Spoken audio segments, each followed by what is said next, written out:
Hey everybody, and welcome to Notes from the Underground. This is a podcast for people who love Jesus but have some questions about Christianity. Here at Notes, we take a microscope to some of Christianity's thornier topics and people, using a progressive theological lens and a socio-historical approach to studying the Bible. So if that sounds like you, come on in and have a seat. But buckle up, it might get bumpy.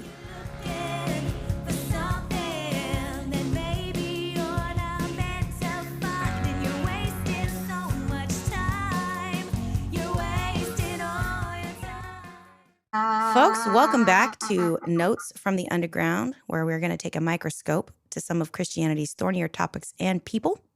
I'm your host, Tiziana Mom So Hard Severse. How do you mom so hard today? You know what? I love you. Have a good day. Oh, you know, how motherly. I do. Well, we just had Mother's Day, so I'm feeling particularly warm. Oh, My daughter. You had a good Mother's Day. Well, yeah, I did. I had a good Mother's Day. My daughter made me a Mother's Day card. She's 2.5, by the way. Mm-hmm. So her Mother's Day card was a piece of white paper with a pink rectangle glued in the middle of it. Beautiful. And some scribble scratch. I still have some of that for my kids. But like the way she ran to the door at daycare, Mama, I made you a Mother's Day card because I love you. That's and the gave gift. it to me. Mm. Oh my, I got sentimental when my husband asked me to marry him, but like that took a second. Like that's number 2 now. Yeah. You know, like that is number 2 now. But yeah, to my right, Rick, the Podfather Welch. Hello. What does Holly call you? She calls me the Podfather. She's the Podfather. She says I'm the Podfather. And I like that I'm word. going to make a podcast that you can't refute. Yeah, refute. That's it. That's my favorite. I like that. Yeah. And then behind the glass, Rocket Man and the Bishop. We're slim pickings today. Yeah, we are. We're missing the Rickening and we're missing Sarita Edge. Oh, he's not the Edgerton. Rickening anymore. Oh, no? No, you gave him a new name. Oh, yeah. You know what he is? Is it Daddy? He's Big Daddy Big Carter. Daddy Carter. Yeah. and it was fits. funny. It's funny. We That love was it. funny. Yeah. I hope you haven't gotten a whole lot of flack for that. For what? For that podcast that we did where we're making jokes about. No. No? Okay, good. No, I mean, the only, to be perfectly honest with you, a lot of the feedback I've been getting recently has been overwhelmingly positive. Oh, that's fantastic. And remember, I did cut out the part where we all admitted to our violent crimes. Oh, Yeah. right. Okay, good. So good, I think good. that probably helped it go over. All the Yeah. culpability for our previous yeah. sins. Yeah, okay, that's good. But I am holding it in case you guys want to get lippy. We have a lot of, exactly. He has, the first time I ever made our intro, Uh-huh. I said, and I was like, it's a conversational podcast. We study the Bible. We talk about it. Yeah. Not all of us are in the same faith. and one of us is doesn't not- even have a faith. Yeah. And that's wonderful. We all love one another. We're going to continue to talk about these things. Yeah. The things we believe in and things we believe about what we read in the Bible. Yeah. Not all of these things are necessarily true. Some of this is speculation. Opinion and speculation. Thank you for listening and speculating with us. And if you don't like it, you can go yourself. Oh. And he took it out, but he still has it. I'm sure it's somewhere, yes. Lippy. Do not get lippy. Don't get lippy with I was Andy. actually just kidding. I didn't He mean keeps it that track of all way. our sins. No. But I was said it as a shock to Billy because Billy's eyes got as big as 50-cent pieces. And he was like, what? That's awesome. Yeah, I that didn't is mean that is amazing. Yes.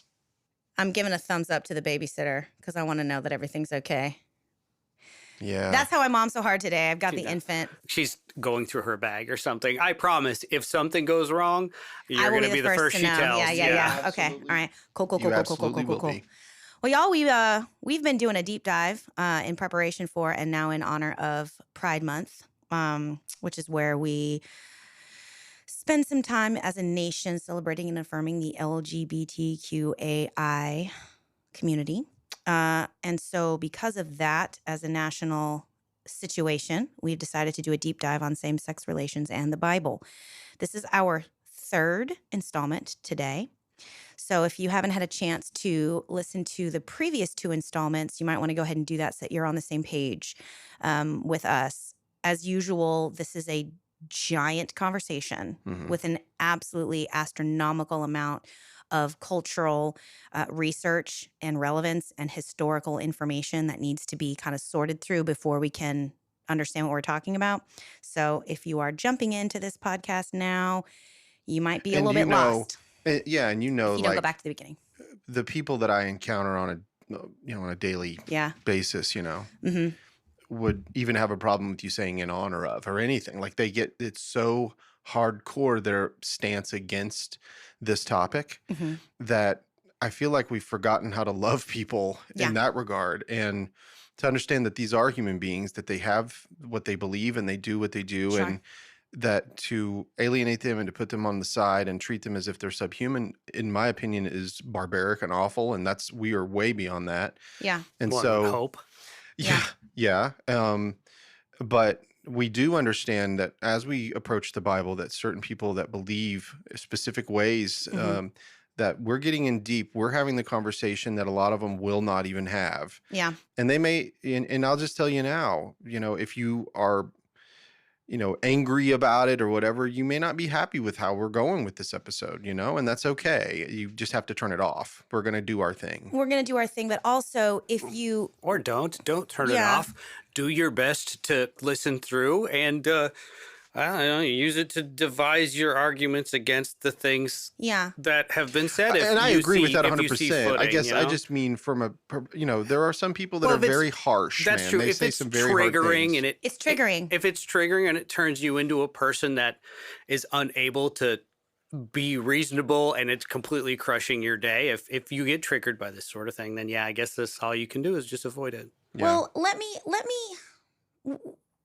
me just also say there is some amount of what we are going to be discussing, what we're going to be diving into in terms of what the Greco-Roman culture was like, Mhm. and what practices were commonplace and what practices had social sanction that are fucking gross. Mhm. And in reality, if you are living today and you have a preconceived notion about what the gay community is or is not, based on those cultural practices, you wouldn't be remiss for having a violent attitude towards the LGBTQIA community. But To be clear, because because a lot of those practices were gross, Yes. horrible. and were abhorrent, and we're going to discuss that. Right. What I'm suggesting is that we need to update our definitions of certain things Mhm. because quote unquote homosexual isn't that anymore. Mhm. That is a different thing. Yeah, that And- word, like you talked about in the very first Right. episode, it's it's a not different even. thing. Yeah, I It's a understand. completely different thing. And so what I want to do and what I'm hoping to do is give us permission to unequivocally denounce the things that God also unequivocally denounces, but also give ourselves some theological freedom to not just condemn a whole swath of people because of a couple of practices that God's not into. Here's the thing. What does the Bible say about pornography? Nothing. You know why? Because pornography is an invention of the modern age. Now, there were cave paintings. We've uncovered a lot of stuff like in Rome and because of like Pompeii and Mount Vesuvius, we had these giant eruptions that preserved whole towns and cities because everybody was just laid waste in the ash and lava immediately. So as they've dug and found some archaeological stuff, we do have quote unquote images, pornea. We do have these images on like cave walls, on like city walls, are essentially graffiti. Mhm. We have vases. Vases were commissioned art in the Greco-Roman world. Mhm. So you didn't go to a shop and just like buy one. You like would commission them and they would get painted at your request. So we have vases that are painted depicting behaviors that the owner of that vase requested to be painted on that vase. Mhm. Okay. I did We not have- know that. I'd never heard that. Yeah, That's yeah. awesome. I did so much research. It's a lot. Yeah, I mean, if you wanted to do that today, it'd be really, really expensive. It would. And it was at the time too. Sure. Huh. The vases that we like when we have that art, that is like the rich people had that. Mhm. Rich people had that. When we talk about the ancient world, we're talking about the upper echelon because those are the people that had the finances to go to school, who had the opportunity to spend time writing about it. So it's basically as if 500 years from now, you are trying to understand all of American culture by watching 4 episodes of The Real Housewives. Yeah. That's what it's like. Now, Yeah. there are going to be certain things within that series of shows that you are going to be able to apply to all of American culture, but you also have to recognize there is a certain issue of class that is happening here. Yeah. Okay. So when we get to the part of this study where we're going to be discussing New Testament culture and New Testament literature and New Testament condemnations of behavior, we're going to be acknowledging that the culture that these people were discussing and talking about, because what you're talking about is Christians that are going, okay, we don't want to live like the people around us anymore. So how are they living? Most of what we have now to look back and go, well, what was that culture, is what the upper echelon of society were doing. We have these vases. They're disgusting. They're disgusting. Yeah. Like, why would you want to display that? You know what was really popular in Rome? Tiny little dicks on necklaces. Why?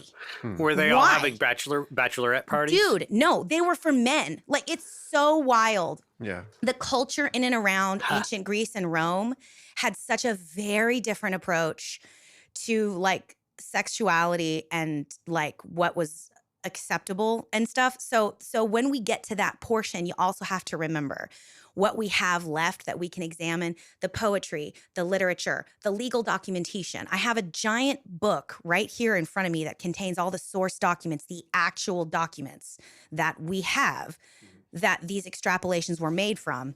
Amazing. I'm so sorry. That's so cool. I'm like thinking of a Quantum Leap episode where they go back to Rome and all these guys have these tiny little dicks on their skin. It's wild. It's so wild. They won't do great. it. They won't It's do it, so but it would have been wild. hilarious. And it's so wild. And like when we get there, there's this one particular play called Clouds that's really interesting. And it's a young man, and it's a young man, and it's basically like a good angel on the shoulder, bad angel on the shoulder. And they're trying to like convince this guy to follow their tutelage on how to be a man is kind of what this thing's about. It's really short and good argument. The white angel is supposedly, and what it is a giant commentary on the culture. And so they're both actually terrible arguments. Like they're both the bad angel, but the white angel is kind of how society has tried to make a terrible living seem good. And that's what the story's about, right? That's the play. Yeah. And good argument is telling this guy, if you do things my way, you're going to have, now this is not, I'm quoting directly, you're going to have a blossoming physique, a well-rounded rump, and a tiny prick. Yeah. Because that was what was gorgeous. That was what was considered the epitome: a big, giant, feminine butt and a tiny little wiener. What? Dude, like That's funny. It's so interesting. But listen, Sounds like what Michelangelo made with David. that's exactly. I've heard that about a lot of that statuary, that the penises are appropriately sized for what was considered to be attractive at the time. Yeah, and there's other periods of time in Greek culture where that shifted, right? It's different depending on like. We are so off topic right now. Sorry. Because the next stop in the sexy train is Leviticus, not Romans. Yeah. So we need to like rewind, like, you know. Well, we've talked about statue back to the beginning. penises. I think we're good here. Yeah. Talked about tiny weens as a form of personal decoration. Oh, man. So what we're trying to do here is we're trying to concentrate our study from Genesis to Revelation. So our first podcast was sort of setting the stage about what we believe about the Bible and, you know, making sure that anybody who would jump to a conclusion about my opinion and belief about the Bible and its authorship and its validity would be able to know for sure that I profess Jesus Christ as my personal Lord and Savior. I believe the Bible is God-breathed, right? Yeah. Don't come at me with that ish. I don't want to hear it. Number one. Number two, we talked about Sodom and Gomorrah because that is the first time in the Hebrew Bible where we encounter this sort of like same-sex relations and their eventual fallout. We've debunked the idea that story is about homosexuality. It's not. Go listen to that podcast if you are not following. The next place that we're going to have a discussion is Leviticus. Because Leviticus 18:22 is where we find the prohibition if a man lies with a man, as a man lies with a woman, he's done what is an abomination, put them both to death, right? Mm-hmm. So starting from the top of the book of Leviticus, its etymology. Most of the time people assume that the book of Leviticus is about the Levites. It's not. Leviticus is a English translation of the Latin form of the Septuagint's title for the book, which was Leviticron. So Leviticron means priests or priestly. Also my favorite Transformer. Leviticron. It's the only Transformer with a beard. Nice. Yeah. And a tiny wiener. Nice. So the original name, That tag was too good. It was. the original name for the Hebrew book was Vakira. Originally, in the original Hebrew, each of the 5 books of the Pentateuch, Genesis, Exodus, Leviticus, and Deuteronomy, the name of those books refers to the first word or words of the book. And so Vakira literally means he called, because the first words in Leviticus are, and the Lord called to Moshe, saying, right? We say Moses. Must Can have I been add a lot of something? books Yeah. called The. First of all, you taught me this, so I didn't know. Oh, But I learned something after Ooh. I looked it up. Okay. Yeah, I was like, oh, this is so awesome. I had no idea because I always thought it was just about the Levites, right? yeah. But it wasn't. And I was like, oh, wow. Well, No. I'm glad I learned that. Mm-hmm. Well, I also learned that like the Psalms, you know how we let's recite the 23rd Psalm. We'll say that. Well, that's not how the Hebrews looked at it. You know what they titled them? It's the first words in the book. Yeah. So the Lord is my shepherd was the name of the Psalm. Yeah. And we do hymns that way too, like Blessed Assurance, Jesus is mine. Right, It right, starts right, off right, with the right, first right, word. right. Yeah. Amazing Grace, how sweet the sound. Right, Amazing right, Grace, right. right? Funny. It's the front of the hymn. And that's just how they titled things. That's how they titled it. And they didn't have the number Oops, I system did it setting- again. Oops, I No, did I'm it just again. kidding. Britney Spears. But if you Well, did... tradition. Just kidding. I mean, But that it- was obviously an intentional reference to Old Hebrew. But it also... Yeah. Slow burn. I wonder what... Yeah. So... I was just like, yeah, okay. That took me That's how I such feel. a long time. Just so you know, that's how I feel when you and Andy talk most of the time. So, especially on the modern English language. But the thing that I learned that I thought was so awesome, I'm sorry to take you off topic, but No, it is it's on good. topic. No, it is. When Jesus was on the cross and he was dying, he says, my God, Yeah. why hast thou forsaken me? Mhm. And we know that that's how the 22nd Psalm starts. Mhm. Well, think about it. If it's the title of the Psalm, he's actually saying the title of the Psalm. And it's a messianic psalm about his suffering and his death. And in essence, what he's doing in front of everyone there at the cross is he's saying, think about that psalm. Oh, A interesting. lot of people think that it's like, oh, he's actually being forsaken. And we Oh. hear the theology, but there's another way of looking at it. But he's referencing, you think he's referencing that song. It He is sounds like referencing he's the song. I think he's referencing He's the song, yeah. absolutely referencing the Yeah. psalm, but he's also the mind of the people. They're saying, They would've caught that we right just away. killed the Messiah. Yeah. That's what it's They would have about. just caught it, yeah. It's incredible. It's also possible he was in true distress and he was praying. And Yeah. it's also You possible know, and he that was Absolutely. praying a Yeah. familiar prayer, you know, Yeah. and one that would have brought him great comfort in that moment, an hour of his death. sure. And You know, but anyway, sorry to sidetrack you on no, that. But you're you just not taught a me something, sidetrack. and I It's was like, totally guess what I learned? interesting. Yeah, it's so fascinating. So that's what we're gonna be looking at. We're looking at the book of Leviticus. It's instructions for the priest, and it comes from Vakira, which means he called. That's where that comes from. It's the first statement of the book, right? The placement of Leviticus is right there in the middle between Exodus and Numbers. So Exodus is not just about Israel's deliverance from Egypt. That's what we've come to know it as based on like the Prince of Egypt and stuff. That's really only like the first like 3 or 4 chapters of the book, or like the first 8 maybe. And there's like 40 chapters of the book. So it's just the beginnings, the rest of that book, right? Once they get out, it's the beginnings of the structure of Israel as a people out of slavery. And it includes issues of culture and justice. In Exodus 18, that's when Moses' father-in-law Jethro sees that people are individually coming to Moses every single day and asking him to arbitrate their issues. Yeah, be a judge for us. Yeah, and Jethro's like, dude, this is not like sustainable, man. Like you Mhm. can't, you got too much to do. Like you can't do that. And so 1814, Moses is like, well, they come to me to inquire of God, and I need to decide between one person and the other, like what's the right thing to do. So why don't we real quickly, I'm going to read the rest of that chapter. Okay, sure.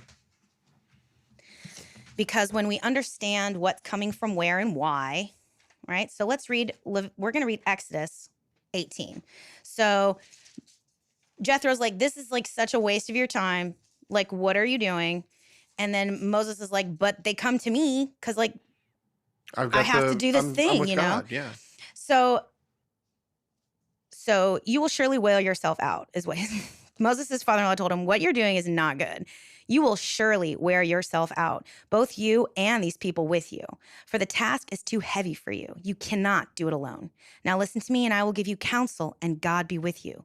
You should represent the people before God, and you should bring their cases before God, teach them the statutes and instructions, and make known to them the way they are to go and the things they are to do. You should also look for able men among all the people, men who fear God, are trustworthy, and hate dishonest gain. Set such men over them as officers of thousands, hundreds, fifties, and tens. Local police, state troopers, the army, Feds. the president, the feds, Yeah. the president. Like, he's like, look, this is, Right. look, make community officers, make statewide officers, make national officers, and then you're in charge, right? If you do this, and God so commands you, then you will be able to endure, and all these people will go to their homes in peace. So Moses listened to his father-in-law and did all that he said. Moses chose able men from all Israel and appointed them as heads over the people, as officers over thousands, hundreds, fifties, and tens. And they judged the people at all times. Hard cases they brought to Moses, but any minor case they decided themselves. Then Moses let his father-in-law depart, and he went off to his own country. And that's the rest of chapter 18. So they're wandering around in the desert. They're trying to figure out how to establish a social order. Mm-hmm.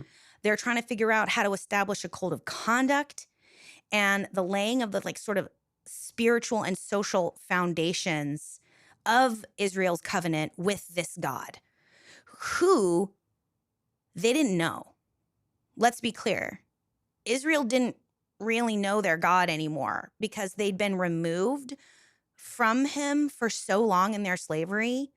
If you look way back at the beginning of Exodus, they were crying out because of their oppression. And it says God remembered his people, Yeah. which suggests he kind of forgot about him. Mm-hmm. You know? And it certainly seems that way. I mean, he was definitely, he had told Abraham what would happen to the people, that Yeah. it would be for 400 years. And Yeah. that's exactly what happened. And so when they cry out to him in that point, he wasn't listening prior to that. No. So there's this interesting period of time where these people, they like kind of have like a vague like memory of this God that was their God before they came into this time of enslavement. But like they didn't have synagogues. They didn't have people teaching. They were really pretty much wrapped in and around Egyptian culture and in their identity as slaves. Mm-hmm. And I think they probably had bits Yeah. and pieces of their culture that were still, inside their little homes. They might do things that were similar to their culture, but they were definitely away Yeah. from what they'd known. And so they were fully cross-pollinated with what they were in for 400 So years. you want to go back to Egypt? Yeah. Where it's warm and secure. Little Keith Green for you. Eating leeks and onions by the Nile. Ooh, what breath. We're dining out in style. Oh, yeah. Funny. I love that song. We should have a whole episode where we just Oh, like Keith sing Green. our favorite Keith Green songs. But so the rest of Exodus, they leave. They have all these miracles, the striking of the water, the manna falling, the quails, whatnot. And also, it's sprinkled here and there with this construction of a social and ethical order that Moses is, as the head, giving to these people, these men in charge of thousands, tens, hundreds, tens, fifties, and tens. Mhm. So this goes, from chapter 18 to chapter 40, these bits and pieces of the foundation are sort of like interspersed. And then there's the structure of the tabernacle, the 10 commandments, all of that's happening at the same time.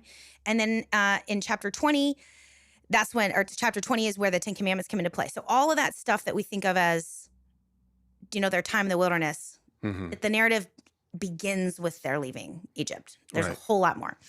All right. So then the tabernacle is constructed at the very end. Chapter 40, it's like the last thing. And the Lord gives instruction on when and how to set up the tabernacle. And then in verse 16 of 18 of Exodus 40, Moses did everything just as the Lord had commanded him.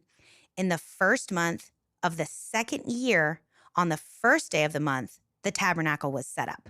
So it's the first month of their second year of exile. So they've only been outside of Egypt for 2 years. Right. Yeah, They're just figuring it out. that's right. And that's when Moses sets up the tabernacle. Leviticus 1:1 then says, the Lord summoned Moses and spoke to him from the tent of meeting. Leviticus 9 says, on the 8th day, Moses summoned Aaron and his sons and the elders of Israel.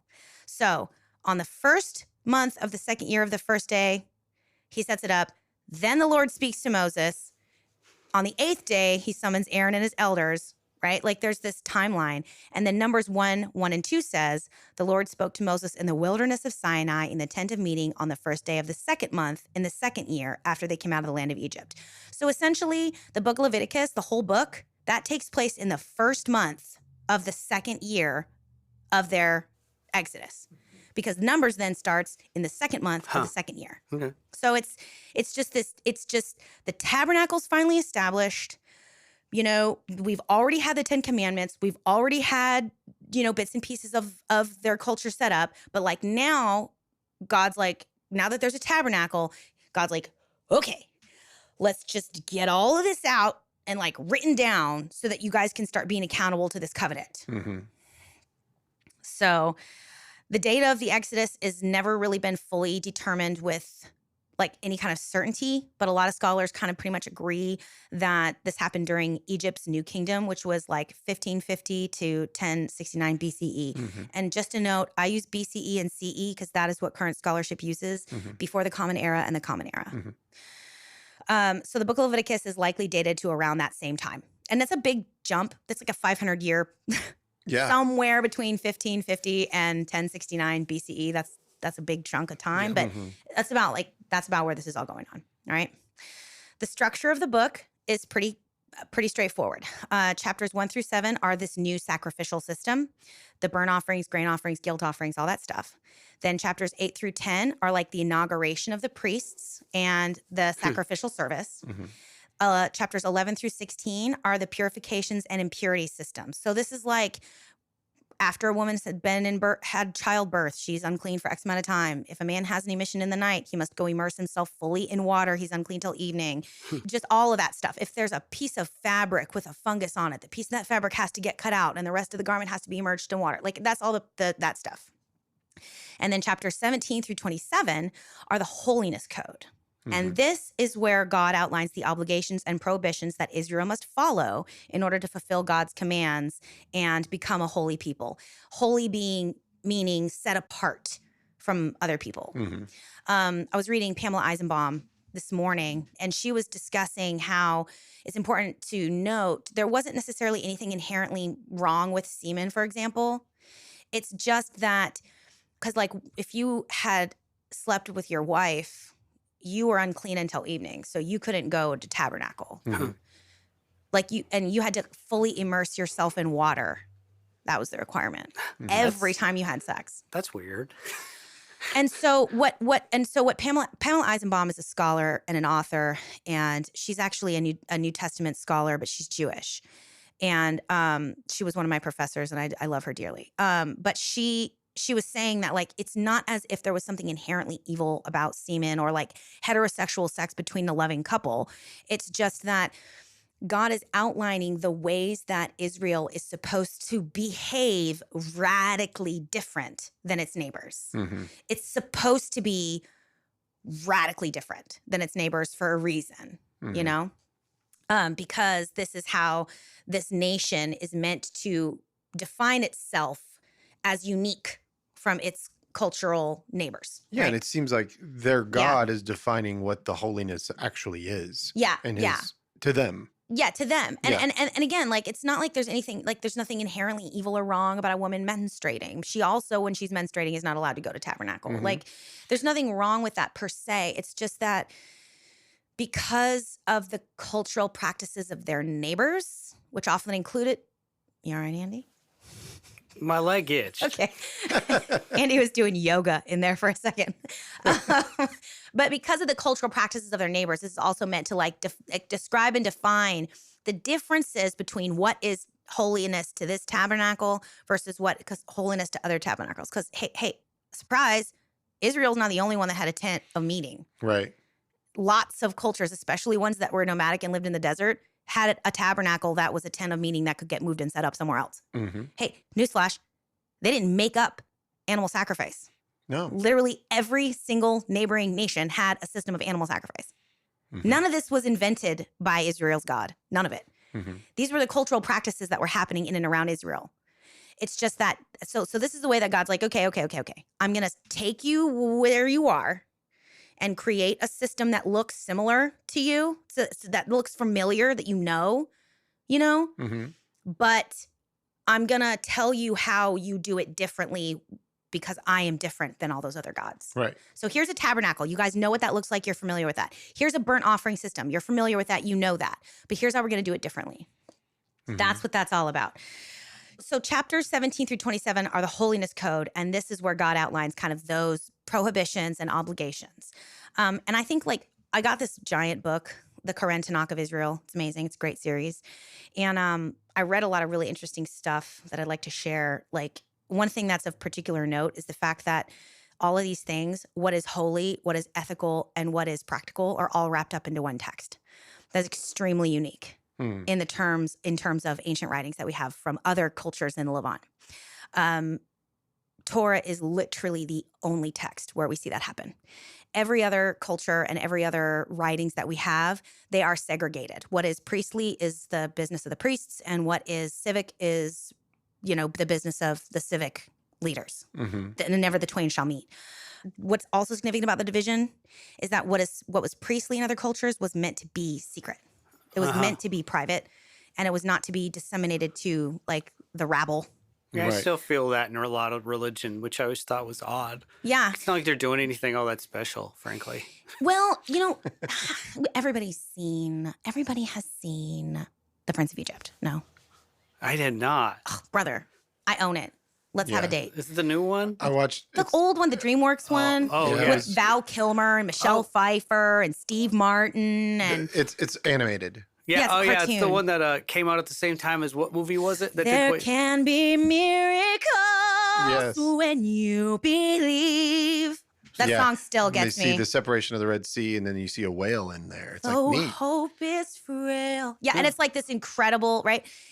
That was like, I remember they kept that in the previews because it was just like animation wise and what was this, 92 or some nonsense? That was just mind blowing. It was like the best animation anyone had ever seen. It was really good. But there's this scene where Moses, voiced by Val Kilmer, Mhm. is going to stand in front of Pharaoh and demand his people go. And he's got these neat little tricks that God taught him to make his staff turn into a serpent, or pull his hand out and it's covered in leprosy. God gave him these little tricks. And the Egyptian priests are like, you're cute. Here, we do that. Yeah. That ain't nothing, sir. Yeah. When you watch that movie, it visually kind of depicts what I'm talking about. This idea that these priests have power. Yeah. And they can do things. They mess around. They put food coloring in the water and they're like, it's blood, right? The movie shows you the ways that the priesthood was kept kind of secretive. The rituals were secret. It was supposed to lend credence to what they were doing, the mystery, and it kept the people in fear. Now, this is me being a little ethnocentric. So let's just acknowledge that. That means I'm looking at this culture through the lens of my own, right? Right. Sure. But because the people had no power, it kept all the power concentrated in the hands of the priests. Mhm. And because all of the stuff was secret, the people didn't really know, you had to go seek out the will of God from, the soothsayers and the witches. You had no ability to figure out what was right or wrong for your life. You had to go to the priests. And I got a couple had really secret knowledge. yeah, and I got some really interesting stuff. So we have this Akkadian text. So the Akkadians are the first empire of Mesopotamia. Genesis 10 mentions Nimrod, and many of us believe that this was the Sargon who was king of Akkad, the Akkadian Empire. Anyway, so old. Right. Their temple program for New Year's festivals at Babylon includes a colophon, which is like a thing at the end, a tagline at the end. The secrets of the temple of Isagil will be shown to nobody except the priest of the temple Ikua.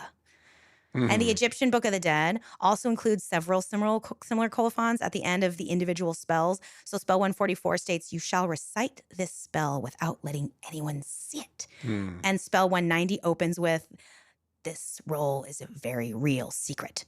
The rabble of all people must never see it." The Right? rabble. The rabble. I think I've come to the conclusion that the reason they had to keep all that secret is because at the end of the day, it was really nothing special.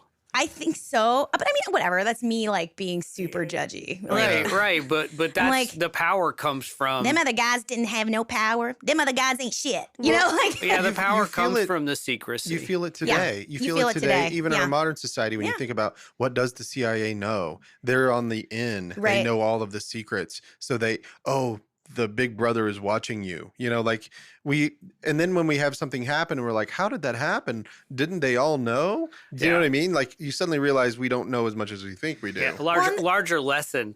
Whatever you think is crazy and secret and exciting is probably mundane. Yeah. Well, and It's this like is, always mundane. this is why Martin Luther was such a powerhouse. That's why his translating the Bible into German was such a like massive upset, because at that point, you know, it was only in Latin, and if you couldn't read Latin, you were dependent on the priests. And this is Christianity now, so I'm holding you accountable too, modern Christians, you know, like, or the culture of historical Christianity, Catholicism. There was a period of time where like the secrets of the Bible were meant to be kept from the everyday average person, because you weren't able to read it and figure it out for yourself. You had to be taught, because you're an idiot. Isn't that why they call it the Dark Ages? Well, yeah, Is that part of it? I think They that's were part of keeping it. the enlightened part of Yeah. I don't know. I could be wrong. No, I think that is part of it. I think there's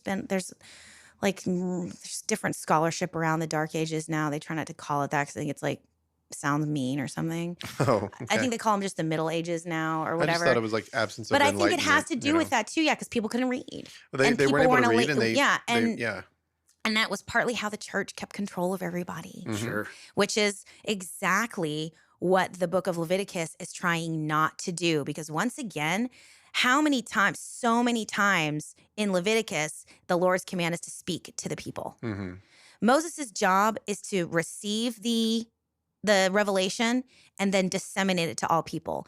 This is unbelievably unique. Yeah, no And secrets here. only exists in Torah in Huh. terms of every other ancient text we've ever uncovered. Wow, that's amazing. It's really amazing. Like it's meant, and only here do we see what is ethical and what is holy being combined into one. Yeah, Because Israel's it's treatment fascinating. of one another was not just because this is civic law, it was because this is how you honor your deity.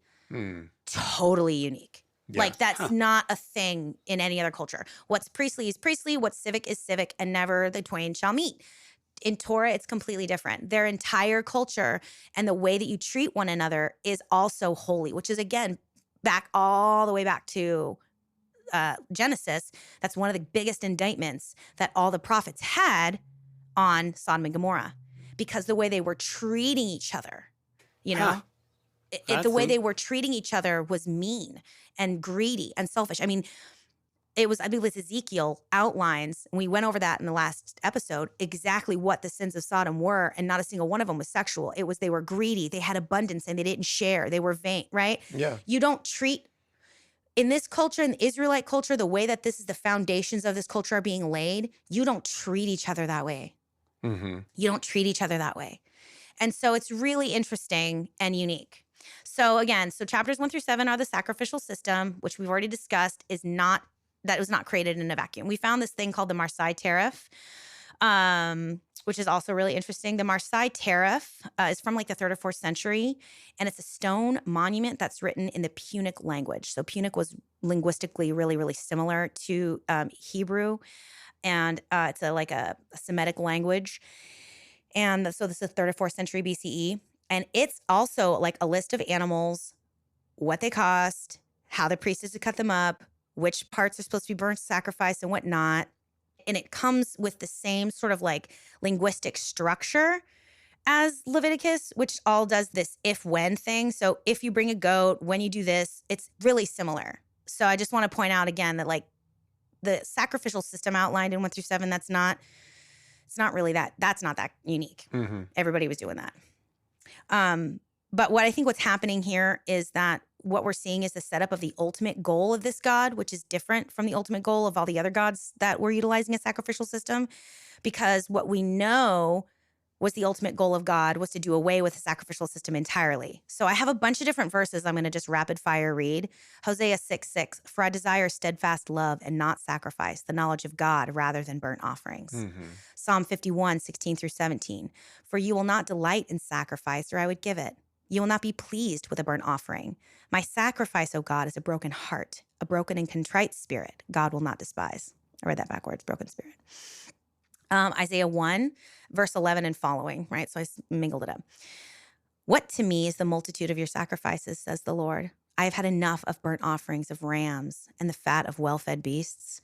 I do not delight in the blood of bulls or of lambs or of goats. Your new moons and your appointed feasts, my soul hates. They have become a burden to me, and I am weary of bearing them. So God goes on in Isaiah to say in verse 16, wash yourselves, make yourselves clean, remove the evil from your deeds before my eyes. Cease to do evil, learn to do good, seek justice, correct oppression, bring justice to the fatherless, plead the widow's case. Come now, let us reason together, says the Lord. Though your sins are like scarlet, they shall be white as snow. So what has begun in Leviticus and continues throughout the monarchy, throughout the exile, is the story of God not removing Israel from Egypt, but removing Egypt from Israel. Yes. He's I'm going to removing, give you an amen on that Yeah. one. That is exactly right. It's the story of him removing 400 years, right, of messed up, mixed up ideas about who God is and how God wants to be worshiped. So he's giving them a system that's familiar, i.e. sacrifice, making a bunch of like weird changes so they can start to see and understand what God does and does not want from them. Mm-hmm. You just made me think of another Keith Green song. Oh. To obey is better than sacrifice. I don't want your money. I want your life. Oh, there you got one to listen to tonight. What? That's Keith Green. I'm going to look it up. Yeah, I love it. That's wild. I didn't goes know along there with was your a theme. song I've never heard. I didn't know there was one I hadn't heard. That's really exciting. Yeah. Poor Heather. Because my friend Heather is babysitting. She's hanging out. I don't know if she's listening or not, but she's going to have to listen to that on the way home whether she likes It's it or a not. beautiful song. Is she in here? Okay. Yeah, she's sitting She's back there, but she super doesn't have chill. her headphones on. Oh, Yeah. she doesn't? Oh, she's like, I don't give a shit about this. None of this matters to me. I'm just kidding. She's She moving actually around now. she's actually went to seminary too. She's got a degree in Bible. Oh, wow. Yeah. She's really cool. She's my neighbor. Our kids go to school together. Oh, very Yeah. cool. Well, they don't go. Her daughter's in a different class. Yeah, yeah. But both our kids have developmental day vouchers. So that maybe we can shout out to the Patreons now. yeah. That might be a good idea. Yeah. We want to thank all of the Patreon supporters that have provided financially for us because it made it possible for me to be here today because Heather is able to watch the baby for some money. Yeah. Her daughter has cerebral palsy and she's a single mom. Mm. So, So your money went to a very great place today. yeah. And we yeah, get to talk about she this lost and- her husband last October. Oh my gosh. And so, yeah. So thank you, Patreon supporters, for letting Heather have a job today. Yeah, thank you. Appreciate it. Anyway, back to what we were talking about. So 400 years they were in slavery. 400 years they watched this is how you worship with the sacrifices and this and that. So God sets this thing up that God eventually wants to destroy because he's going to just meet Israel where they are and meet them with a system that's familiar to them. But ultimately God had no desire, like we just read in several verses. I don't really care about this. This doesn't really matter to me. What I really want is for you to be obedient. What I really want is for you to love justice, what did he say? Let's read it again. What makes God really happy? Seek justice, correct oppression, bring justice to the fatherless, and plead the widow's cause. Yeah. That's what the That's goal where was. he's headed. There was never, God never gave two craps about how many turtle doves you got to sacrifice after your firstborn. It's just he set up that system because he needed Israel to start the process of learning your sins cost something. Yes. That's it. Your holiness to me costs you something. Mm-hmm. And this is the cost, right? So that's what's going on. That's a fantastic setup. Good It was job. never the point. Sacrifice was never the point. Which also, of course, so not only do we hear from the prophets that wasn't the point through Isaiah and Israel we just read, then Jesus comes on the scene and he's like, guess what? I was the whole point, Yep. and now watch me do this. Yeah. And then Hey, y'all, look at this. even further drive it home, the temple is completely laid waste in 70 AD. So now there's not even any opportunity to exercise the sacrificial system. Because like the blood of bulls and lambs and the burnt offerings was never going to be the ultimate end all be all goal. The In ultimate end all be all goal. It was a type and shadow of what would happen to the Son of God. Right. Ultimately. Yeah. So we can understand like the overall point of the system of law when we see just how upset God gets when Israel becomes sidetracked and starts doing things their own way or things the way that their neighbors do. That's why they're not to intermarry. That's why there's the prohibition. Not because there's something inherently evil or ungodly about their neighbors, which is why Ruth, the whole book of Ruth, is about a Moabite being accepted into the fold. Yeah. Because it was never just about these people are bad. It was like, I really need you to not do what they do. Right. It's really super important that you not do what they do. Because my goal is to save them too, don't you understand? That's right. I made them too. I love them too. But if you intermarry with them, you're going to muddle up the story that I'm trying to tell. Mm-hmm. So that's good. It's going to take you off track, and it's going to let them get in you, and that's his whole purpose, is to get that out of them. Exactly. So this is actually what the intention is the whole time, to rescue the whole world from a sacrificial system, from a system where priests hold all of the knowledge and people don't have it, from a system where people have to beg and cry out to God. It's an end to a global system of worship that did not include each individual person having the opportunity to just like talk to God for themselves. Mm-hmm. That was God's ultimate goal, not just to destroy that for Israel, but destroy that for everyone. Mm-hmm. So this is why when we read the book of Leviticus, it is absolutely imperative that we understand some of the prohibitions that show up in the holiness code, because it's not just about what God doesn't want Israel to do. It's actually how God doesn't want Israel to be like their neighbors, culturally or spiritually, which is interesting because the word abomination, toea, has cultural connotations. And I don't have time to get into the whole thing because it's a whole big, huge mess. But there's lots of different times and places where tovea shows up. One of them is in the story of Joseph when he is making a banquet as he's in charge of people. When he's in Egypt? Egyptian court. Thank you. Yeah. Mm-hmm. He's setting up a meal and he's not supposed to do something like put some food on the plates because that would be a tovea. That would be an abomination. It's about what's culturally unacceptable. Yeah. So keep that in mind, because tovea shows up in Deuteronomy and it's like, this is an abomination, but it's in reference to, this is a tovea. This is like culturally what I don't want y'all to do. Mm-hmm. And it's used in reference to Israel, but also how certain Israelite practices were a tovea to other nations. Yeah, it's like being kosher today. Yeah, exactly. Eating kosher. Exactly. So if you're going to go to a place, you want to make sure that you can still be strict with your dietary law in the modern time, right? Yeah, Same idea. So keep that in mind. So Torah and the holiness code, it's not just about don't do this. It's about, this is what your neighbors are doing, and these are the cultural practices that I don't want you to do. These are the tovea that I want you to stay away from. So keeping that in mind, let's get into the holiness code, and specifically Leviticus 18:22 and 20:13, which is where we find these very two explicit prohibitions against sexual activity between males. So first of all, these verses are embedded in a lot of other verses about who men can and can't have sex with and under what circumstances. And I say men specifically because there are only two laws in this entire holiness code that apply to women, only two. One is about adultery and the other one is bestiality. So there's a lot of like, don't sleep with your sister. Don't sleep with your father's wife. Don't sleep with your sister's best friend. Don't sleep with your, this person. It's like there's a whole giant list. It's like 13 or 14 specific relations. But there is no counterpart. Don't sleep with your mother's husband. Don't sleep with your brother. Don't sleep with your brother-in-law.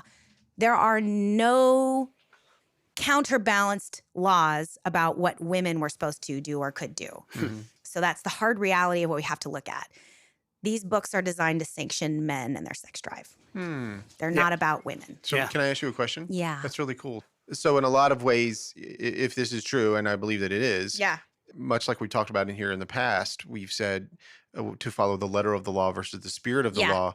Would it have been assumed or no that whatever was right for the man was also right for the woman, or no?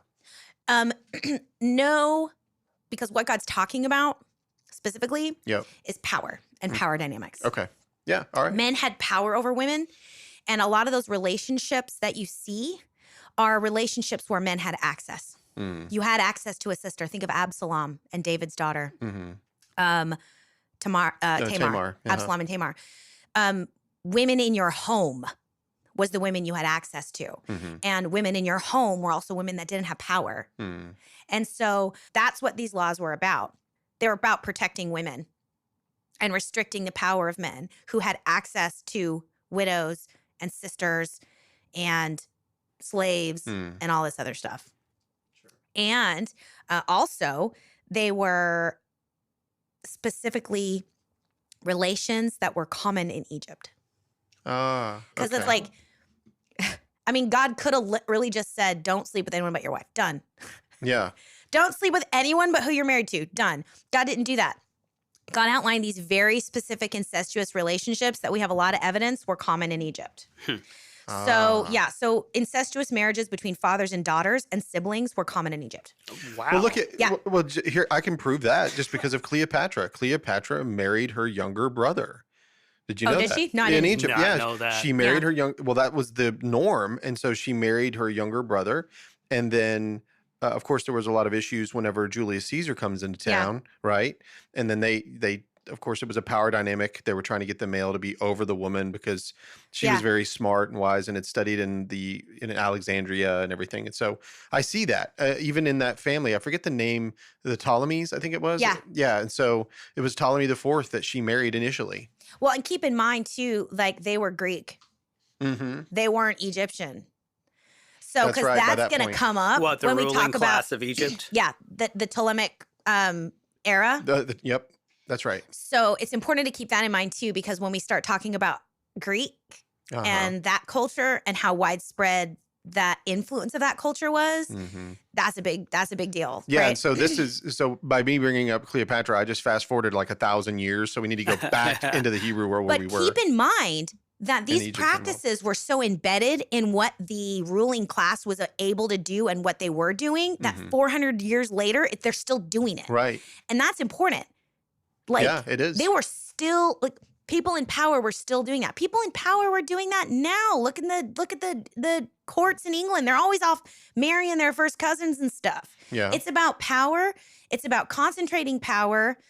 And it's about access and vulnerability. Because if you marry your sister, no one else, no other man who's not family can marry her and then challenge you for the throne. Sure. So women are treated like pawns, and fathers marrying their daughters. There are certain things that I refuse to chalk up to, well, that's just how they did things. Right. Yeah. There are some things that I'm willing to chalk up to that. There are certain things that research shows us are inherently devastating to children. Right. And incest is top of that motherfucking list. Yeah.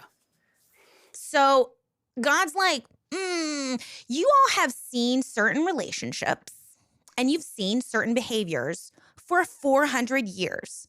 So it's possible that you, now that you're wandering around in the desert trying to figure out how to be in relationship to each other, how to have a society, and how to worship me, it's possible that you might think some of these things are chill. And I'm here to tell you, they are not. They are not chill. Right. That is what's going on here. So it's not just about only men are the problem.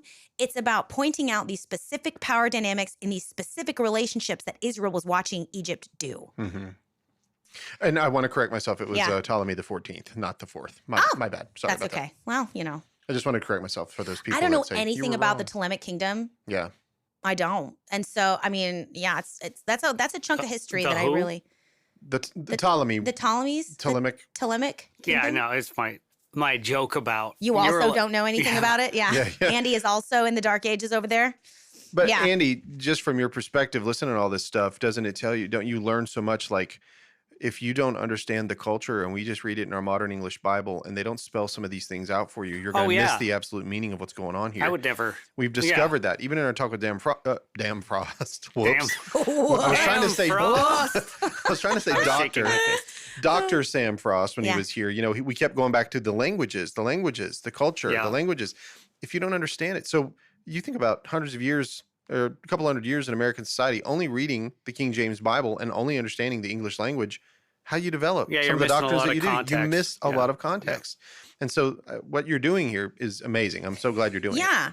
Well, so that's important. So, like, again, looking back to the structure, the Holiness Code is 17 through 27. That's the chapters. Okay. We've laid this all out. Leviticus 18, 1 through 6. Let's read that. Let's read it. Let's do it. Let's read the Let's actual do just that. the actual text. Yeah, I love it. I love getting into the actual, like, you have to read the actual thing. So, because 18 is where the dudes don't lie with dudes. So let's read Okay. Leviticus 18. The Lord spoke to Moses, saying, "Speak to the people of Israel and say to them, I am the Lord your God. You shall not do as they do in the land of Egypt, where you lived, and you shall not do as they do in the land of Canaan, to which I am bringing you.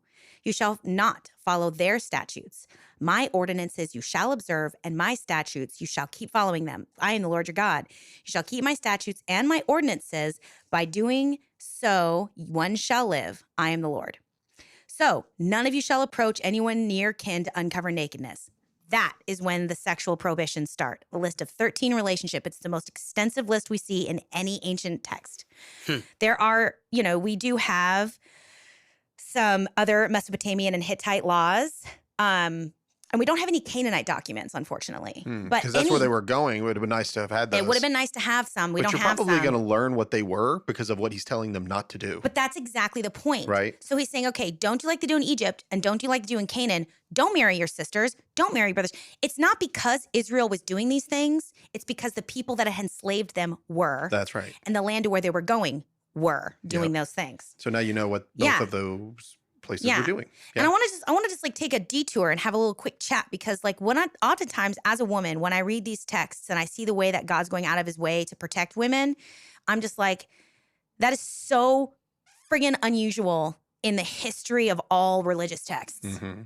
That for me as a woman who lives in this body, that in that period of time would have been completely vulnerable. This is one of the reasons why I'm a Christian. Mm-hmm. I love that God. That God sounds like an awesome dude. Right. You know? Yeah, that's. I'm into that. Yeah.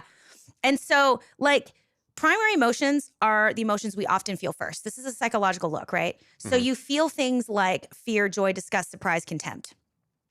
Secondary emotions are socially learned and they're unique to humans in the animal kingdom and are differently expressed based on our social experience. And they arise when we experience a primary emotion and then express it based on our social experience. So if you live in an individualistic culture like America and you experience and you have a feeling of joy, you may then culturally express it as pride. Mm-hmm. Sure. Right? Yep. I can see that. What God is doing is correcting Israel's secondary emotional response. Mm. Yeah, that makes sense. Yeah. There are deep primary responses that every human being has. They are culturally expressed based on your learned like behaviors. fear of clowns. Sure. Mm-hmm. Fear is a natural response, but like I'm trying to make it work for you is what I'm doing. Yeah, like you're making a it's joke, but I'm beautiful. trying to make it work. I don't But, think like, it's that big a but stretch. it's- Sorry, no, ignore me it's- and move but, on. But secondary emotions are socially learned. So secondary emotions. So like you might feel, so a secondary emotion, you might feel sexual arousal. That's a normal, but like maybe like you might experience, if you live in a prudish culture, you might then experience disgust. Yeah. Disgust is a secondary emotion. It's culturally learned. Mm-hmm. On the flip side, you might experience sexual arousal and then not experience disgust where you should. Yep. That's also what we're talking about. Yeah. Mhm. You have these secondary emotions. They're cultural. That's what God's working out here in Leviticus when it comes to this like long list of who you do and don't like bang. I love this breakdown of that. I just, especially like this, Yeah. as little as I've read of You the just Bible said too, that. but Yeah. the breakdown of like, this is what's happening, just the general, Yeah. this is what this section is about. This is what this section is about. Yeah. And then, you know, the deeper context of, well, this is because of their life in Egypt, you know, and all that. Yeah, And this it's is great. like, this It's is great. why I'm such a friggin' dork, because I know everybody, like, no one wakes up and goes, I'm just gonna read Leviticus. Yeah. Literally no Not one. many. Not many. And I do that Yeah. because I'm a dork. And I don't think you're a like, dork. but I like this part. This is the part that I like. That is the point of the Holiness Code, is to unlearn 400 years of secondary emotional responses to deep primary emotions. Mhm. That's the whole goal. Because also remember, Israel was in slavery. They were the dregs. They were treated however Egypt wanted to treat them. Andy, it goes back to what you remember how I've always said, it's God operating within the good and evil construct that man had made for himself. Yeah. Yeah. So those primary emotions, those things that we have, the effect that came from the fall, now God is teaching us how to respond. Kind of like the way, this is going to be an awful way of saying it, but Freud with the id, ego, and Yeah. superego, when you break down, your id is the primary, the primal deep Yeah. down. And Yeah. so then you have your ego, which begins to the secondary emotion, how you respond, that little war that's going on inside your mind before the superego actually does whatever it might do. Yeah. Right? Yeah, that's see what what's I'm so saying? interesting about babies. Yeah. Because babies are Oh, yeah, yeah, yeah. cross-cultural Mhm. because they haven't learned any of Yeah. that stuff yet. Nope. Babies, infants below the age of like 1, they all respond exactly the same to exactly the same stuff. And that's where you can find the baseline of who we all are before we've culturally learned how to express ourselves, Mhm. right? Yeah, so that's exactly right. So all these prohibitions, you don't make a law against something that people aren't already doing. Hmm. You Mhm. don't. Yeah. Laws exist to make illegal things people are doing. Like, for example, did you know that in Wisconsin, it's illegal to serve a butter substitute? Hmm. Are you kidding? No. Did I you love know? blue laws. Yeah. No. That's not a blue law. So, and I'll tell you why. Because also it's illegal to steal kitchen grease in North Carolina. It's also illegal. 2013. It is illegal Oh, to steal yeah, kitchen when grease. people It's would illegal take in it, yeah. Arizona today to wash a donkey in a bathtub. That's a Burroughs reference. And Nice. it's true. It There's is all of them. true. That's so But the random. thing is, while you might find opportunity to like yuck about this stuff, Mhm. when you stop and look at why Wisconsin put it's a that book. response. Wisconsin Absolutely. put on the books in 1895 because Wisconsin was trying to protect its dairy industry. Mhm. That's why it outlawed margarine. Sure. In 2013, restaurant owners went to legislators in North Carolina. Yellow grease is considered a commodity and it can be resold to help offset the cost of running a restaurant. Mhm. And so kitchen helpers were siphoning off the grease and stealing it and selling it. Mhm. They were making a profit. So it was in response to a thing that was happening. Yes. So that is Yeah. what we're talking about. God's not making these laws out of nowhere. God's making these laws in response specifically to cultural practices in Egypt and in Canaan. Yes. Specifically because it says it specifically. Because it specifically in says it. Leviticus. Right. So let's not skip the hard stuff. Let's get right into. Were you about to say something, Lexodus- Andy? Oh, yeah. I was just going to say I'm with Wisconsin. That could go nationwide. I'm with Arizona. I don't want anybody washing their donkey up in my bathtub. I'm You know sick what? of it. I'm sick of it. Yeah, you know what? You and me, we'll have to fight about that one. It's the only place I'm ever going to wash Andy my dog. always needs to wash his ass in the bath. That was good. Yeah. I love Yeah, it. there you go. All right, so let's not skip the hard part. Let's lead. So that's what starts Leviticus. Don't do like they do in Egypt. Don't do like they do in Canaan. Then a list of don't sleep with these people, right?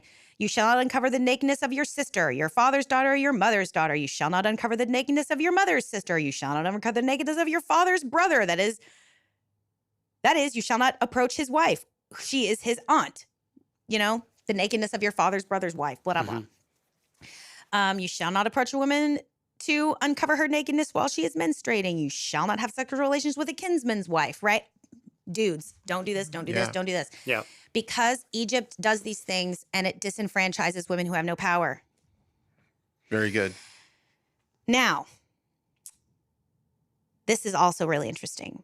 You shall not have sexual relations with your kinsman's wife and defile yourself with her. Then out of nowhere, 1821, you shall not give any of your offspring to sacrifice them to Moloch, and so profane the name of your God. I am the Lord. And you shall not lie with a male as with a woman. It is an abomination. You shall not have sexual relations with any animal and defile yourself with it, nor shall any woman give herself to an animal to have sexual relations with it. It is a perversion. So immediately he takes you to the god Moloch and the practices. So whoever is worshiping this god are doing those very things. And one of the things I do know about Moloch is that they took infant children and they burned them alive to Moloch. History is Did you know that? crazy.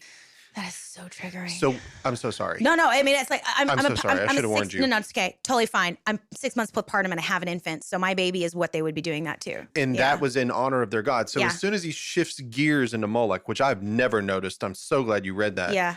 Now I'm starting to think, oh my gosh, these people were doing these things to the worship of another god. It makes me want to cry. It just makes me want to cry. Yeah. Because like, God. because here comes this God who's like, oh my, stop doing that. That's Yeah, it. it's wow. Stop There's a place doing in the that. Bible where he says, it never even came to my mind. This is God Almighty saying that. Yeah. I never even would have occurred to me to ask It you to do did something like that. Never. Except for Abraham, which is a whole other thing to unpack. Yeah, we're going to be I doing find this. it fascinating that Abraham like never talked to Isaac after that. Like you never see them in the same story after Yeah. that. I'm like, ooh, Do you Isaac. think it was because of Abraham or do you think it was because of Isaac? Oh, I think Isaac was like, you are nuts. I'm out. I'm out. What happened there? Abraham was going to Is there- sacrifice his own son. Remember Oh, Isaac? yeah. And then okay. after that, suddenly Isaac just doesn't want to talk But to you his gotta dad think anymore. about it. But you got to think about it. Right. That's what other nations were doing. This Right. is the beginning. That story of Abraham and Isaac, it's the beginning of God saying, okay, do this. I'm going to see if you're willing to do this thing that you're watching your neighbors do to please their Right. God. And then right when you're about to do it, that's the moment where I'm like, but now listen carefully. I don't ever want you to do that. Mm-hmm. But once Abraham was willing to show this God, that Abraham was willing to worship this God to the extent and extreme. Because let me tell you something right now. We talk about child sacrifice. There is not a single mother that didn't watch that happen and weep and wail. Mm-hmm. It's not like they wanted to do this and this was great because like they Unless used to they bury were children. mentally ill. They used to bury children at the quarters of like Aztec temples and stuff. Like we find lots of child sacrifice in lots of different cultures, right? It's a thing because what you're asking to offer, is the thing that's most precious to you. And so these people are offering their gods the thing that is the most precious, right? The point Yeah. of the choice of the sacrifice is the most Most painful. What's going to suck That's the why absolute it's most. chosen because it's Right. hurting somebody so Right. badly. Yeah, So before we jump exactly. to conclusions about like the nature of these people that are doing this thing, right? Like keep in mind, like nobody knew. They were Mhm. desperate to try and figure out how to curry the favor of their quote unquote gods because everybody, including the Israelites, was just living at the whim of like nature. Yeah.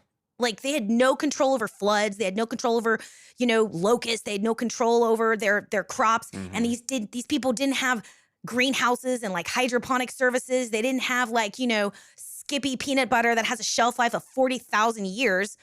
So when you have a bad crop, you can just go eat something. They didn't have that. They were desperate at all times. Something you just said, I'm going to agree with what you said earlier about why you love our God because he doesn't do that. Yeah. And so he took Abraham where he did. But with those same emotions that you were just showing me Oh, about yeah. how you felt about your child, Yeah. do you think that the God felt the same way about his son?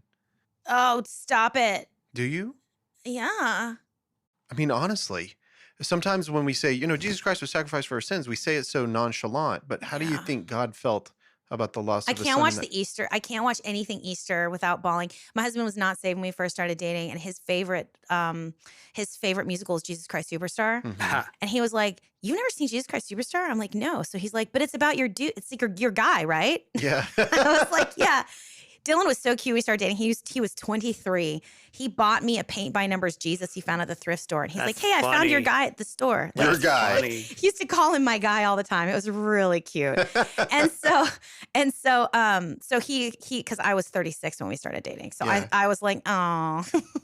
Yeah, they You're call so you're cute. so cute. You're Yeah. s- I don't want to talk about the age difference. It makes me angry. I'm 11 years difference with my wife. Yeah. Okay. Perfect. Because people get all weird about it, and like they respond to me like I'm some kind of predator, because that's what a cougar is, a predator. I don't like it. Anyway, it's gross. But anyway, He was a grown man. He was a He's grown a man. grown man. Yeah. 23. Close He's probably enough, thinking, grownish. nailed it. He is He in his 20s. literally was thinking that. Here's a picture of your guy, paint by numbers. It was so cute. He That's was like, so here's your funny. guy. So we Yeah. watched Jesus Christ Superstar, which is a musical, people. It's a musical. Yeah. I am sobbing, Oh, just really? bawling. Oh, yeah. I can't watch anything about the resurrection. I can't watch anything about the crucifixion. I can't watch anything about, like, the road to Golgotha. Don't watch The Passion of the Christ. Oh, then. I've seen it. I sobbed and sobbed the I whole did too. time. I did I too. cried the whole time, which I also appreciate the anti-Semitic overtones and like the absolute glorification of his suffering in this kind of like theatrical way that was a little. I appreciate the. Are you the being criticisms. sarcastic? No, Oh. no. What I'm saying is I can understand the criticisms. Oh, I see. That Oh, were the leveled criticism against of the it. Yeah, yeah, film. yeah. It was gratuitous for no reason. Yeah. It was this, that. I totally get that. Yeah. I totally get that. Also, hostile. Yeah. Whatever. Like, we are gross as a people. And sometimes we have to be like brought to the edges of what we're comfortable with Yeah. in order to confront ourselves. Yeah. Are you Like- talking about the movie Hostel? Yeah, people watch that movie casually. People watch Never saw House it. of a Thousand Corpses casually. They're like, True, oh, that true. movie's like, it's just a joke. Like, so why that's okay, but The Passion of Christ is not.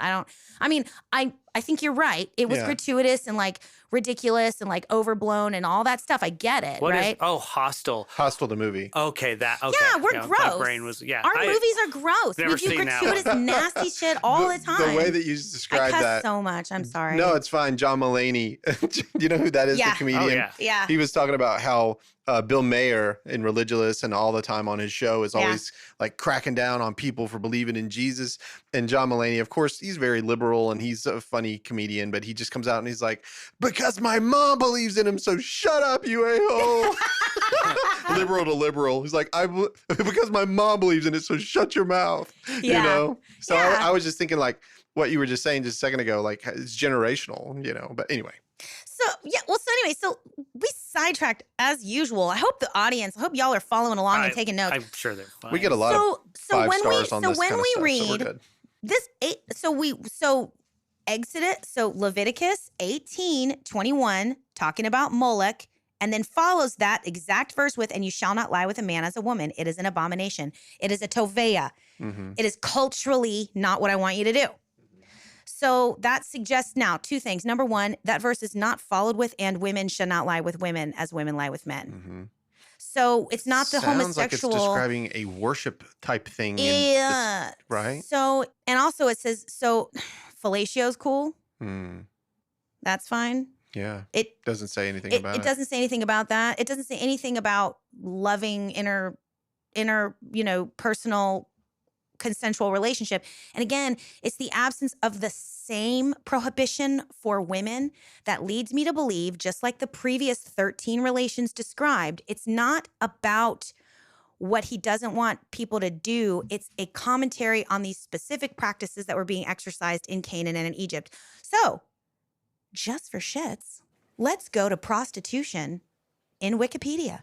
Hmm. Okay. The history of prostitution, Wikipedia. The ancient Near East was home to many shrines, temples, or houses of heaven, which were dedicated to various deities. These shrines and temples were documented by the Greek historian Herodotus in the Histories, where sacred prostitution was a common practice. Sumerian records dating back to circa 24,000 BCE are the earliest recorded mention of prostitution as an occupation. Did you say 24,000? Yeah, 2,400, sorry. Sorry. Okay. Yeah. I was like, holy crap. Sorry. Yeah, You know like what? I get my 2,400, right. yeah. I get my right and my left mixed up all the time too. There was not an extra zero. 2,400 BCE. Yeah. So Approximately 1,000 years prior to this law that we're writing. yeah, the right. Sumerians. Yeah. Mhm. That's the earliest. We just discussed how what was going on in Cleopatra was 500-600 years after this time period, and they were still doing the same thing. Yeah. It was around the turn of the century. Yeah. So Or that time. And, So, dating back to 2400 BCE are the earliest recorded Millennium. mention of prostitution as an occupation. These describe a temple brothel operated by Sumerian priests in the city of Uruk. This kakum, or temple, was dedicated to the goddess Ishtar and was home to 3 classes of women. The first class of women was only permitted to perform sexual rituals in the temple. The second class had access to the grounds and catered to the visitors, and the third to the lowest classes living on the temple grounds. The third was also free to find customers on the street. In the region of Canaan, where the Lord was about to take them, a significant portion of temple prostitutes were male. Male prostitution was also widely practiced in Sardinia and in some of the Phoenician cultures, usually in honor of the goddess Ishtar. Presumably, under the influence of the Phoenicians, this practice was developed in other ports of the Mediterranean Sea. This is what Leviticus 18:22 is talking about, and it is why it is preceded by the prohibition against child sacrifice as a form of worship, and why God explains these practices are what is leading to the inhabitants of those lands being expelled in the first place. Mm-hmm. It's why Torah is the only place we see what is ethical and what is holy in the same place, and it is why God gets so angry when his people break his covenants. This is, again, not about the loving, committed relationship between 2 people. If it was, then 18:23 would say, and women should not lie with women as women lie with men. It does not. What God is talking about is a form of idolatry, the rites and rituals practiced as these people worshiped their gods. That is what the Israelites are not to engage in while they are worshiping Hashem. Mm-hmm. That's the point. And I'm going to tell you something right now. Rick, can we go back to Exodus? Sure. And can we please read Exodus 32:1-6? Sure. Because we brought this up in a previous episode. Sure. And You so want me to read it? I want you to read it Give me a because moment. you brought this up at our last episode. I did. Yeah. I don't even know what I'm talking about. Yeah, when we did the little chit-chatty episode with me and you and Big Daddy Carter. Oh, okay. Exodus chapter 32, verses what? 1-6. All right. You ready? Mm-hmm. Do I need to read it in a specific version? I'm in ASB. If you could read it in like a fake Italian accent. Okay. No, I'm just kidding. Now, when are the people? All right. So now okay, I remember this Yeah. now. Now, when the people saw that Moses delayed to come down from the mountain, the people assembled around Aaron and said to him, "Come, make us a god who will go before us. For this Moses, the man who brought us up from the land of Egypt, we do not know what happened to him." Aaron said to them, "Tear off the gold rings from which are in the ears of your wives, your sons, and your daughters, and bring them to me." So all the people tore off the gold rings which were in their ears and brought them to Aaron. Then he took the gold from their hands and fashioned it with an engraving tool and made it into a cast metal calf. And they said, "This is your God, Israel, who brought you up from the land of Egypt." Now when Aaron saw this, he built an altar in front of it. And Aaron made a proclamation and said, "Tomorrow shall be a feast to the Lord." So the next day they got up early and offered burnt offerings and brought peace offerings. And the people sat down to eat and to drink and got up to engage in lewd behavior. Verse 6, according to my study Bible and based on other several interpretations, is a deeply sexual overtone. Mm. Lewdness is some deeply sexual overtones. They were worshiping their God with sex. Mm. And Hashem is pissed. Yes. Moses comes down and God is like, go get your boy. God's up on the Moses Mount. He's like, I'm going to go off. Go Yeah. down and get your boy. And that's when Moses goes down because God's like, they're doing it. They're doing They're what doing- I've told. They're doing the Yeah. thing. He hadn't told him He yet. hadn't told him yet. But that's the idea. So we're So talking. he's talking this through isn't- Moses prior to even. Yeah. He's talking to Moses. He's talking to Moses. They're down there engaging in these sexual rites of sexual worship as if God is some kind of voyeur, and that's how you worship God is by doing Isn't it in front funny? of him. We almost act like we wouldn't be like the Egyptians would be, but we so would be. Well, of course because- we would be. I mean, modern cults. if that's your exhibit- culture, yeah, then you modern do what cults your exhibit culture that tells you to behavior. Yeah, do. like this guy brought us out. Here we are. He's gone. We haven't seen him for days. What's going on? Let's get back to what we know. We're going to get back to what we know. And we're going to be calling on the God that we used to call on before our lives were okay back then. Yeah. Well, yeah, it's just it wasn't familiarity. so bad. So many times we look at them like they were so dumb, but really they were just doing what they knew. They were doing what was familiar. That's the whole point Yep. of Leviticus. The whole point is erasing 400 years of secondary emotional response learned culturally. Mhm. That is what Tovea is. That is what it is an abomination. Yep. That is what God is saying in Leviticus 18:22. A man lies with a man as a man lies with a woman. He's talking about worshiping by sleeping with temple prostitutes. In Deuteronomy, God also has to specifically tell them, nobody give your daughter as a temple prostitute and don't give your son as a temple prostitute. The word is kadesh, kadesha. We talked about that. Yeah. God, That's right. in Deuteronomy, God specifically says, don't give your children as temple prostitutes. And he has to specify both your daughter and your son. This was, So, yeah, therefore. that's what they're talking about. That's what God's talking about. And the reason God has to throw that in there in Leviticus, which happened when? The second month of the first month of the second year, in chapter 40, that is when the temple is built. This happens in chapter 32. Yeah. So immediately following them engaging in lewd behavior with each other, which probably include men sleeping with men as a form to worshiping Ishtar, which we just Wikipedia told us is what they did. Right. God's like, ugh. Now I have to tell you not to do that. Yeah. He wasn't telling them not to be in loving, consensual, loving relationships with men. He was telling them, don't engage in this form of worship that includes having sex with men as a way to worship me, because that also is that's not loving. It's using one another's bodies as a sacrifice in a way that God's like, I hear a slogan developing. Yeah. Like, what happens in Egypt stays in Egypt. There you go. Yeah. Apparently what happens in Egypt didn't stay in It Egypt, and that's the whole but problem. It's supposed to. Yeah. So that's it. That's my whole thing. And, Leviticus 20:13 has the identical language, including prefacing, don't put your children in the fire and don't have sex with men as men have sex with them. This is an abomination. It's the exact same language because it's the exact same thing. Chapter 20 is just like a quick recap. Yeah. It's got like, it's like a shortened version of chapter 18. It's like a recap of all the things I already just said. And so we can again- do this whole podcast again for chapter 20, but I don't think we need to. No, and I think you nailed it. And something that I've been begging for, and I don't know that it could ever happen, is that when the scriptures were translated, we talked about those with Dr. Frost about how specific cultural things that should have been included in the language, they couldn't because they were doing a word for word translation instead of knowing what was going on in the time so that we could actually understand what's being stated. Because can you imagine how it would change our culture if we actually all knew a lot of this? Like, well, word for word is difficult. Otherwise, I think they'd do it. But yeah, word for word, I think becomes quite tricky. It does, but I feel like they're missing it. Like, some words illustrate concepts that don't parse nicely. Yeah. In definitely not one, but even in a small amount of, words. Some cultures have single words that are concepts that in English, and I'm sure it's true the other way too, that in English, literally you require a paragraph to get the fullness of the concept of that one word across. I just think it's hard. Yeah. Well, and I was reading somebody talking about the other day.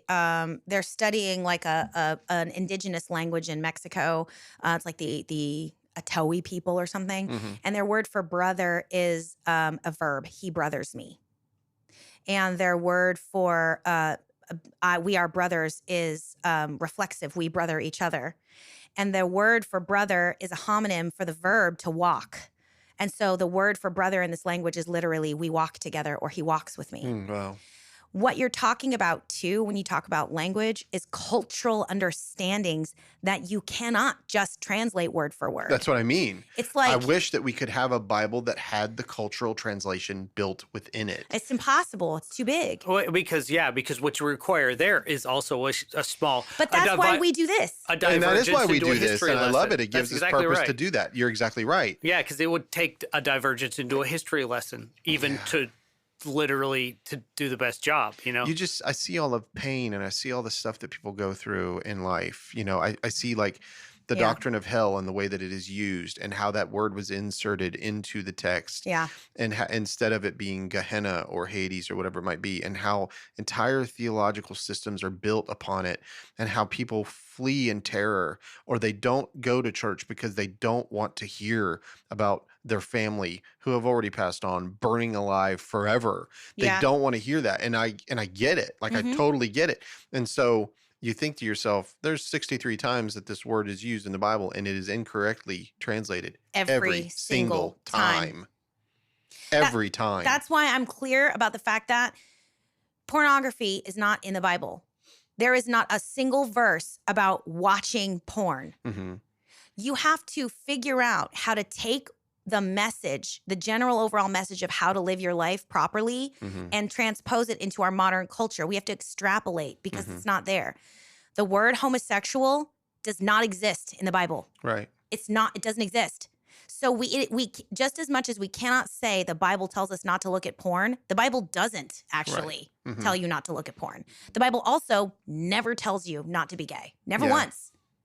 What it specifically says is, when you look at a woman and you have sex with her in your mind, you've already committed adultery. We can extrapolate from those kinds of verses. It's probably not good to objectify each other through pornography. Mm-hmm. So we can extrapolate that. We can extrapolate from this verse that it is absolutely unacceptable to go have sex with someone who you are not in a relationship with and who you don't love in church in order to worship God. Yeah. We can absolutely extrapolate that. Mm-hmm. We cannot extrapolate that any and all consensual homosexual relationships based on this verse are an abomination.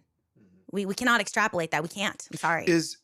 Would you consider lust a primary or secondary emotion? I think sexual arousal is a It's primary primary. because Yeah. every being experiences sexual arousal. But I think that I think you would have to be critical of the word lust. Well, the reason I ask that is because in relation to what you just said about Jesus, like if you look at a woman and you have lust for her in the heart, you've already committed adultery.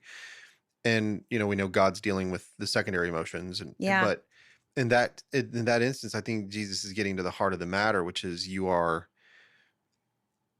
reducing that being to a sexual object for the sake of your pleasure. Yeah. Yeah, exactly. And Yeah. because you've done it mentally, Yeah. you're just as guilty as if you would have done the act. Yeah. Just for my own sake, there was one time in my life when I was a young Christian, I was like in high school, and there was a situation where a same age person of mine experienced in their church a certain sort of conviction for a certain behavior, and they felt the need to come to me and apologize for their mental life. Oh no! Telling you regarding what they thought. me, Lord. tears in his eyes, sobbing that Thanks. basically like I'd been admitted to the spank bank. Oh no! And I cannot describe to you how disgusting that made me Just feel. mortified. Now, Yeah. this man, he was same age, right? So it wasn't like an adult, right? It was a teenager. I need you who to was understand that I experiencing- laughed because you said spank bank, not because of I know. what it is. Okay. Well, and the thing is, first of all, I want to acknowledge this man's heart. Yeah. Because he was experiencing a deep conviction. He was experiencing the guilt and the shame of having taken a human being and reduced them to a sexual Objectified object. you, yeah. And as a female, we talk a lot about the objectification of women because when we don't like that, Right. women don't often enjoy that, As Eliza Schlesinger says, unless you're cute, then it's fine. Like, right? Like she talks about like getting catcalled. She says it's like being shot with a penis gun. You're like, ew, right? The point is, we often recognize that as a uniquely female experience because women tend to be the object of these, like, this lustful gaze in this way that removes from a woman her agency and her identity as a person.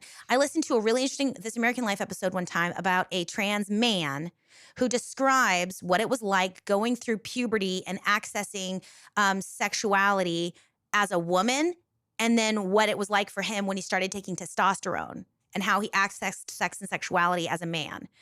Now, when you are on tea, generally you are given like a Herculean dose of tea because you're meant, the amount you would have gotten normally in puberty is like doubled because you have to undo puberty of an estrogen-based puberty and then redo a puberty based on testosterone. So it's a really interesting perspective that this human being offered. And he was like, when I was a woman, I'd be on the subway and I'd be attracted to a woman. And like the thought process always involved like approaching her with like, what book are you reading? And like, maybe we'd go to dinner and have a glass of wine. Like there was always this who is this person that I'm interested in? Yeah. And then when he started getting shots of testosterone, he said it was just like straight pornography. Like it was just like all he would need would be like an ankle showing. And it was just like, I want to have sex with it. to plant my Yeah. seed in Yeah. you. Yeah. Funny. Yeah, and he said the difference was absolutely astronomical. And so, like, I'm not here to like gender lines it and say only men objectify women and like that's where it's just that because the nature of the hormones, testosterone and estrogen are fundamentally different. That's just one of the areas of point of contention that I tend to have with people that are trying to advocate for the gender spectrum, because I definitely am an advocate. Gender is a spectrum, but like estrogen and testosterone are fundamentally different hormones. And when a body has a preponderance of one versus preponderance of the other, they behave differently, especially in puberty. Yeah, sure. So Absolutely. it just tends to be that this law is directed towards that. And as the embodiment of the type of person, like I have ex-boyfriends that like whenever I'm around him, I'm like, please don't look at me. Yeah. Because like I know you've seen it now and I know you think about it. And not all ex-boyfriends, some ex-boyfriends are super chill, but the ones that I know don't have a problem objectifying women, the ones that did it when I was dating them, now I don't even like being around them. And I'm like, I'm angry that I ever gave somebody access to my body, knowing that now this person, even though I've told them, like, I really don't want you to think about me, knowing that this person would willfully think about me in a sexual fashion for the sake of his own sexual gratification, even though I've expressly asked him, like told him that's gross, don't do that to me. And where dudes in my a locker agency room is removed. Dudes in a locker room will high five each other because they've tapped that. Right. So it's like there's the totally different thing Yeah. between the male and the female in this regard. Yeah. I totally see that. Yeah. And that's the unfortunate reality of it. It's not all men. That's It's not all men. But women. when your body has a preponderance of testosterone versus a preponderance of estrogen, you have a different level of challenge. Yeah. That's not necessarily your fault. It just is. And so this is why, but women can't help But men. it is Men have to help man really with this stuff. To be clear, we're making a specific example of this one factor. That's right. Yeah. It's not the only factor. It's definitely not But the I'm only just factor. saying And that I out didn't. loud. Yeah, and I was saying it just in regard to what you were saying. Yeah. Because I know, like I've had friends in the past that made me very uncomfortable. Yeah. Because they would say things like that about women, and I don't objectify women, and that's just because I don't know why. I don't. Yeah. You know? Yeah. It's just not my makeup, Yeah. But whenever I was around people that would act that way, I was always like, It's gross. yeah, it's like Yeah, it's I was very gross. I uncomfortable agree. with it, And, Yeah. Yeah. Yeah. Well, folks, that brings our study on Exodus, Or Leviticus. or excuse me, I don't have an excuse. Leviticus 18:22. That brings us our study on Leviticus 18:22 and Exodus 20:13 to a close. I hope you've enjoyed this discussion. Please email us with your thoughts, feelings, and emotions. info@burrowsofbria.com, or you can go to our Burrows of Bria Facebook page where we put out funny pictures of donkeys every day and talk about it. And Yeah. then I'm gonna give Rick pictures of my cat. yeah, Yeah. we'll put that on Patreon. Yeah, give us your thoughts and your feedback and let us know how you feel. And we will see you all next time where we will continue this discussion on Burrows of Berea, Notes from the Underground. Peace out. Ah. Nice. By the way, I'm Nice. digging your Sasquatch shirt. I totally dig it. Do you know who that is? Yeah, he's like Sasquatch? he's a local guy. Yeah, he's a local guy, Dean. Like I didn't even know it was a Sasquatch. thing. I just like the image of the Sasquatch with the sax. So do you know who's the Marcus? Oh, this will be a fun plug in the post podcast jibber jabber. Yeah, Marcus. King. The Marcus King Band used to have a saxophone player named Dean Mitchell, and Dean started an Instagram and I don't know if it was a TikTok too. He started Instagram where he would take this giant like Sasquatch costume with him when they were on tour Out into the woods. and he would take a few minutes and like go out into the woods and like put on his saxophone or put on his Sasquatch outfit and play saxophone. So he became the Sasquatch. Well, it ended up being like all these followers and people got like super into it. So he ended up being able to like leave the Marcus King Band Yeah, because his Sasquatch side gig was such an important, and now he can just and go road on tour. road touring Yeah. is nightmare. So he just decided he didn't want to do it as much. Do you know Dean? No. I went to school with Dean. Oh, no So kidding. Dean's my buddy. Dean gave us, me and Dylan, he has Oh, these no shirts. kidding. Yeah. I didn't know that. That's Dean awesome. gave us these shirts. I used to cut his hair for years because we were in college together. And so I'm like, do you know Dean? Because it was. Touring was a nightmare. It's really hard. And he has a kid now. He's got a beautiful little boy. Oh. And so, who's just a little bit younger than Aurora. And so I think that he wanted, some more flexibility and stuff. But it's like, it turns out that touring with the Sasquatch, because he writes all the music himself, Yeah. and I think he was in a video game. He's been on Jimmy Fallon. Like, Wow. go Google it, everyone. Sasquatch. Yeah. And so he gave us Sax, this is like one of the original shirts that he gave me. That is That's so so neat. cool. I didn't know like you it. knew him. I mean, it's like Yeah. he's walking through the woods, and it's just a silhouette of the Sasquatch with a sax. Yeah. Yeah, it's fantastic. Like Yeah. he does really and cool he's stuff. Obviously, he's a very good sax player as incredible. well. He's a really good sax. That's like I part guess of the he deal. toured with Marcus King, but Yeah.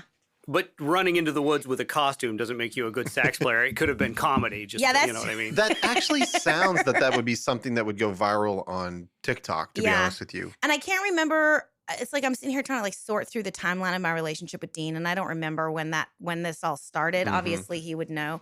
But yeah, it's a really funny little thing. Have you guys seen nice the guy TikTok? too? Wonderful human being. That's Like great. one of those people that like when they get really a lot of success, you're just like, fuck yeah, Yeah. you That's so deserve good for it. you. You're just a Yeah. lovely guy. Yeah. Did have you guys ever seen the TikTok with the Batman TikToks where he's like he walks up and somebody throws something on the ground and he grabs it and he's like litter bug and then he starts beating the crap out of it. Oh no. Like and he's not hitting the person but it's just like hitting the screen. Have you seen Uh-huh. that? Like it went totally viral and like millions of views. And there's a kid that went to school with my son. I remember him. He came up playing baseball with him and he's done really well for Oh, himself really? on TikTok. Yeah. Isn't that wild? Yeah. There's a lot of people like I think, though, I will say, I think it's like you get famous on TikTok, but if you can move to like any other platform, you get way more money. Like Oh, TikTok sure. apparently doesn't pay squat compared to the others. brother, Like, Yeah. I'm telling you It's, like, right now, abusive. you Google Sasquatch, he's got 138,000 followers on Instagram. Like, That's really just Google good. it. He's Yeah. like, you can buy tickets for his 2023-2024 tour. That's Like, awesome. yeah, he's a great guy. But anywho, anyhow, anywho's back to what Anywhere? we was up to. Yeah, Yeah. I always What I way? said C to the guy this morning. I was ordering some Starbucks on the way over here because like I never do that, but like someone gave me a $10 gift card for Mother's Day, so I was like, ooh, sweet. So I got myself a little coffee and a sandwich, and like the guy was like, is that all? And I was like, C, and he was like, what? And I Funny. So he like, wasn't Latin, obviously. yeah, I say stuff all the time that I think makes sense. Like I've said "danka" to people, and they're just like, "What?" I'm like, "Is it okay?" I all don't right, all know right. any other languages, but C and Dunka, it feels like, I feel like if you know the word avocado, like you ought to know the word "C." Like, yeah, yeah. like if you in any way, shape, or form have ever in the history of your life celebrated Cinco de Mayo, you better know the word "C." Yes, exactly. But anywho, we ready to roll, Andy?